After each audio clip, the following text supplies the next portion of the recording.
Assalamualaikum warahmatullahi wabarakatuh. Perkenalkan, kami tim Ruby. Hari ini kami akan mempresentasikan hasil virtual field trip, yaitu Direct Use of Geothermal System to Promote Geotourism and Sustainable Economics in Suwoh Manifestation Area. Kelompok kami terdiri 3 orang, ada saya, Dendi Maulana. Saya Ishajar Siregar. Dan saya Jessica Ivana. Dari kegiatan field trip, kelompok kami memilih stop site manifestasi Suwoh untuk dianalisis. Mengapa demikian? Karena manifestasi thermal Suwoh merupakan bagian dari WKP Suwoh Sekincau yang dalam pengembangannya diketahui telah mengalami beberapa isu. Pada 2014 sendiri, WKP ini dikembalikan oleh Chevron karena dinilai kurang ekonomis setelah melakukan beberapa kegiatan eksplorasi.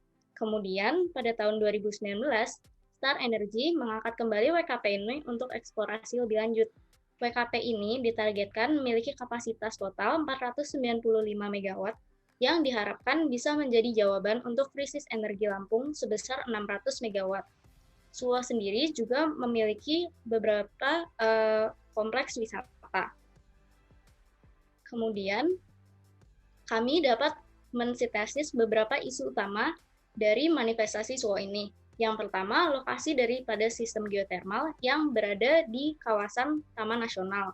Kemudian, peningkatan nilai ekonomis dari WKP, efisiensi di tengah krisis energi Lampung, pemanfaatan sistem geotermal untuk perekonomian, peningkatan nilai edukasi, dan juga memenuhi peran geopark menurut Sustainable Development Goals. Solusi yang kami tawarkan yaitu penerapan Direct Geothermal Use, yaitu aplikasi geotermal dengan temperatur rendah. Secara geologi, WKP Suwoh Sekincau ini berada di pegunungan vulkanik Bukit Barisan dan dibentuk oleh sistem cekungan pull apart dari sesar besar Sumatera. Struktur dan kelurusan yang dominan di daerah ini adalah utara selatan dan barat laut tenggara. Kemudian di sebelah kanan bisa dilihat stratigrafi dari daerah yang bisa dikelompokkan menjadi 4 kelompok utama. Yang pertama adalah batuan vulkanik dan batuan pengisi cekungan dengan umur kuarter, ditandai PSD, batuan vulkanik tersier lokal, MTV, batuan vulkanik dan sedimen tersier regional, ITVS, yang diketahui merupakan potensial dari reservoir, batuan dasar pratesier yang berumur lebih tua atau PTPS, yaitu basement rock. Selanjutnya, manifestasi panas permukaan dan alterasi terkonsentrasi di daerah Sekincau Selatan, Gunung Sekincau, dan di dekat cekungan Suwoh. Manifestasi ini sangat bervariasi, antaranya ada mata air panas, fumarol, kolam lumpur, tanah beruap, geyser kecil, serta rembesan gas. Selanjutnya, kami menggunakan aspek geokimia untuk menentukan suhu geotermometer serta dari mana asal air di manifestasi. Diagram NAKMG digunakan untuk mengevaluasi suhu asal dari air tersebut. Dilihat bahwa air yang setimbang dengan suhu geotermometer sebesar 260 derajat Celcius.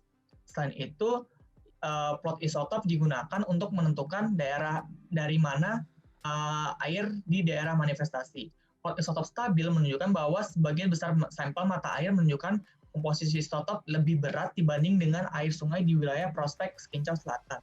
Hal ini merupakan tipikal air panas bumi yang bercampur dengan air meteorik. Selanjutnya, aspek geofisika. Aspek geofisika di sini menggunakan nilai tahanan jenis.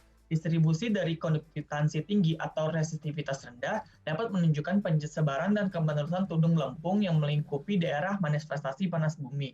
Jika kita lihat di sini, terdapat penampang P1, P2, dan P3.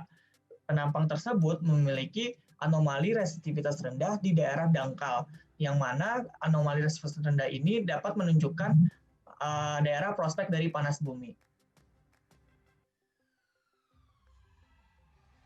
Selanjutnya, model konseptual. Dari data FFD, alterasi, dan struktur map yang di-overlay, didapat cross-section AB berarah barat laut tenggara dan CD berarah timur laut barat daya. Konseptual model AB dan CD menunjukkan letak high FFD pada high terrain dan berasosiasi dengan fracture. Panah hitam menunjukkan pola aliran dari zona recharge ke zona upflow yang berasosiasi dengan manifestasi fumarol dan zona outflow di sisi selatan WKP. Selanjutnya, pengembangan gagasan yang kita ajukan adalah direct use atau penggunaan langsung. Direct use dapat dikatakan sebagai smart use. Mengapa? Karena memiliki kelebihan-kelebihan yang esensial, yang nanti akan saya jelaskan. Gagasan ini tersusun atas 3 komponen, yaitu fasilitas produksi berupa well, sistem permesinan, piping, dan pembuangan sebagai injection well. Gagasan ini pada aspek wisata cocok untuk daerah fokus berupa pemandian air panas dan wellness tourism untuk terapi. Pada aspek ekonomi, dapat digunakan sebagai aquaculture serta hortikultura.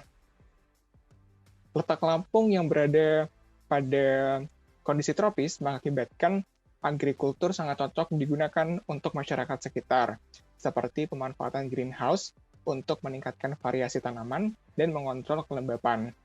Kemudian aquaculture atau budidaya ikan yang dapat menyimpan 80% penggunaan biaya bahan bakar serta meningkatkan laju produksi. Gambar di kanan merupakan grafik kaitan antara temperatur dengan pertumbuhan maksimum dari hewan. Contohnya catfish, shrimp, dan trout. Selanjutnya, gambar ini merupakan direct use berdasarkan low temperatur hingga intermediate temperatur. Kelebihan gagasan yang kita propose adalah ada banyak potensi baru yang dapat digunakan untuk aplikasi direct use karena penggunaan well atau pengeborannya cukup relatif dangkal, kemudian efisiensi fosil energi. Selain itu juga sangat bersih karena hampir menghasilkan persentase sedikit polutan udara, bahkan tidak ada. Selain itu meningkatkan skill dan keberadaan pekerja lokal. Namun, kelemahan ini adalah regulasi terkait lokasi, butuh pemberdayaan, dan pengaplikasiannya masih sedikit di Indonesia. Kemudian, hal ini juga mendukung Sustainable Development Goals yang telah dirumuskan oleh PBB. Di antaranya yaitu nomor 6, penggunaan air bersih dan sanitasi, nomor 7, Affordable and Clean Energy, nomor 8, pekerjaan layak dan pertumbuhan ekonomi, nomor 11, menjadikan kota dan pemukiman yang inklusif, aman, tangguh, dan berkelanjutan. Nomor 12, pola produksi dan konsumsi yang berkelanjutan, serta nomor 13 mengenai climate action.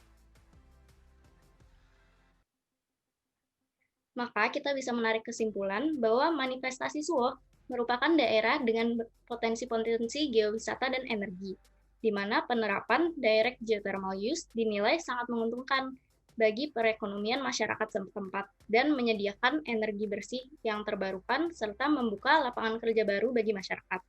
Edukasi mengenai pemanfaatan panas bumi juga menjadi nilai tambah dalam aspek geowisata. Namun, regulasi, antusiasme masyarakat, dan kelayakan daripada proyek masih perlu menjadi pertimbangan lebih lanjut. Berikut merupakan daftar pustaka yang kami gunakan. Sekian presentasi dari kami. Wassalamualaikum warahmatullahi wabarakatuh.